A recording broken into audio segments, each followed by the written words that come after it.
Hello friends, welcome to Tania's Biology. Today my topic is about the complement system is a part of immunology. Today I will discuss about the overview of complement system. After that I will do separate video about different types of complement system. If you like my video, don't forget to like, comment and share. Also don't forget to subscribe my channel. Put your valuable comments there. Okay. Now I am going to start my video. What is immune response? We all know. In my previous video, I will discuss about cell-mediated response, humoral response. But when we are going to discuss about the complement system, we need to go through all this. Okay. What is immune response? When an antigen, a pathogen or a bacteria enter in our body, invade in our body shows two types of responses. When an antigen, it may be a pathogen, a bacteria, or fungus, or any kind of protein particles invade in our body shows two types of responses. One is cell-mediated responses or cellular response. Another one is humoral responses, which is basically a chemical-mediated response. Okay. In case of cell-mediated responses, different types of cells are involved, like T cells, macrophages, dendritic cells, natural killer cells. And in case of humoral response, which is a chemical-mediated response, different types of cells like B cells are involved, and also complements are involved. How these B cells are involved in humoral responses? B cell, remember, B cell produces antibody. Okay. How this B cells produces antibody? When the T helper cell activate the T helper cell, the TH cell, the T helper cell activated the B cell differentiated into memory B cell and plasma cell or effector cell. These plasma cell produces antibody. Okay, this plasma cell produces antibody. By the formation of antibody, they shows their response against the pathogen. They kill the pathogen. Okay, these humoral response are not directly mediated by the cellular responses. This humoral response not directly mediated by the cellular responses, but there is a but they are helped by the cellular response, because this antibody production depend upon the activation of the B cell which is activated with the help of T helper cell. Okay. Next, if in this lecture I will discuss about the complement system.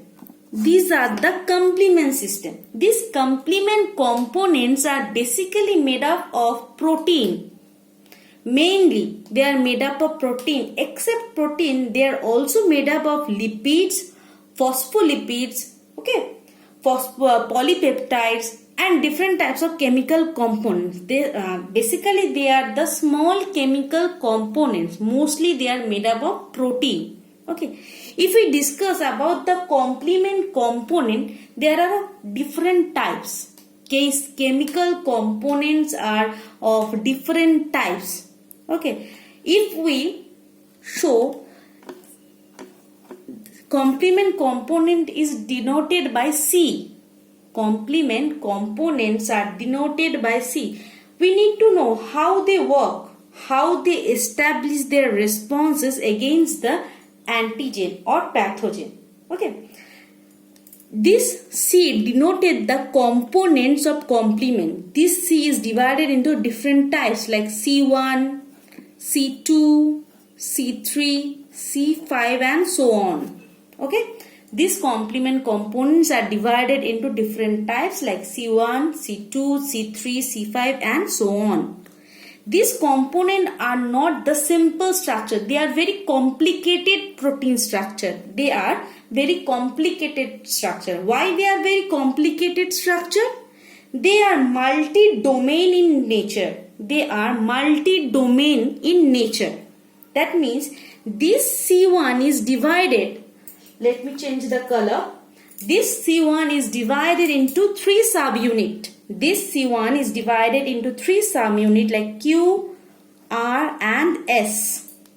That means C1 is divided into C1Q, C1R, C1S. Okay, that means they are not a simple form, they are very complicated form. Okay, but in the rest of them like C2, C5, C3, they are divided into 2 subunits. This type of protein has a specific region. This type of protein has specific region through which they can be divided. Through this region, the protein part can be divided into 2 subunits. If I draw a structure of a C3 subunit like this, if I divide it into 2 parts, we can get 2 types of subunit, a large subunit and a small subunit. A large subunit and a small subunit. Mostly the large subunit is known as the B subunit. We denoted it by the small b. Okay. And the small subunit is denoted by small a. In case of C1 or C5, in case of C3 or C5 and so on. But there is an exception. What is the exception? In case of C2, if I divide a structure like this, if I draw a structure like this, when it breaks into 2 subunit, we can get 2 types of subunit. One is large, another one is small. The large subunit is known as the A subunit and the small subunit is known as the B subunit. So that means the C3, C5, C4 have a same type of subunit where the large portion is known as the B subunit and the small portion is known as the A subunit. But there is an exception in case of C2. What is the exception? The large subunit is known as the A subunit and the small subunit is known as the B subunit. This is the exception. Okay. These subunits also have their own characteristics. This subunit have their own characteristics. What are these characteristics are? This large subunit tend to involve but tend to attach with the pathogen. This large subunit tend to get attached with the bacterial cell surface or the antigenic surface. That means that large unit have the tendency to bind with the bacterial cell surface. That's why it's known as opsonin. Okay, the large subunit. Okay, and the small subunit don't directly bind with the cell surface of the bacteria. The small subunit don't have the tendency to bind with the pathogenic cell surface. But what they will do? They shows different types of activity. The small subunit not going to attach directly with the bacterial surface. Instead, they release outside and produces a signal. They released outside and produces a signal. So this causes some chemical signal response. They go outside and produces a chemical signal. Okay, that's why it's known as anaphylatoxin. Anaphylatoxin.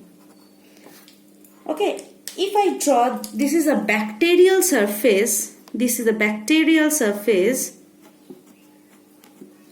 The large subunit is going to bind. To the bacterial surface in case of C3, C4, C5.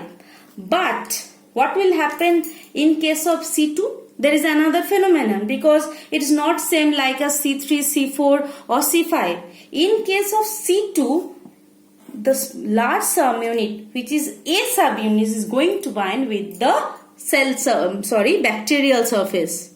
Okay, so that means the small subunit mostly, which is present in the C3, C5, C4, is going outside and produces a chemical signal. That's why it's known as anaphylatoxin. But in case of C2, the A is a large part, which is going to tend to go to bind with the bacterial cell surface, which is known as opsonine. That means the large part. If you omit the name A or B, the large part is going to tend to go to the bind with the pathogenic surface or antigenic surface. It is known as opsonine, and the smaller part is known as anaphylatoxin, which did not directly bind with the bacterial surface, but it goes outside and produces a chemical signal. Okay, when an antigen invades our body, it produces a chemical signal. This complement system is divided into three parts, mainly two parts, but there is another part. One is classical pathway, another one is alternative pathway, and the remaining one is the MBL, mannose binding lectin pathway. Okay, classical pathway is the most common, is the most important form of the pathway, which is invented in the early phase of the immune system. Okay, which is invented in the early phase of the immune system is a classical pathway. After that, we get alternative pathway. The another name of except the classical pathway, we get another pathway which is alternative pathway. Okay. In my next video, I will discuss about what is classical pathway, what is lectin pathway, what is alternative pathway separately.